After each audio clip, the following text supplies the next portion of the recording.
Welcome to రాదీప్ channel. స్వాగతం సుస్వాగతం. Hi పిల్లలు, అందరూ ఎలా ఉన్నారు? బాగున్నారా? ఏంటి నేను మీకు కథలు చెప్పి మీకు తెలుసా ఇవన్నీ చెప్పి చాలా రోజులైంది అని అనుకుంటున్నారా?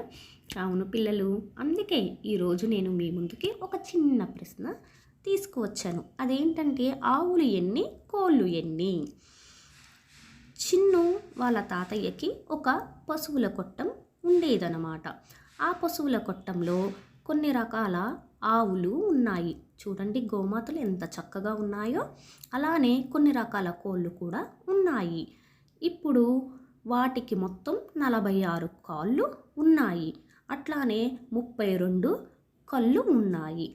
ఇప్పుడు ప్రశ్న ఏంటంటే మొత్తం ఆవులు ఎన్ని ఉన్నాయి, అట్లానే కోళ్ళు కూడా ఎన్నెన్ని ఉన్నాయో మీరు చెప్పాలి పిల్లలు. కామెంట్ సెక్షన్లో మీ ఆన్సర్ చెప్పండి. ఉంటా. Bye bye. లైక్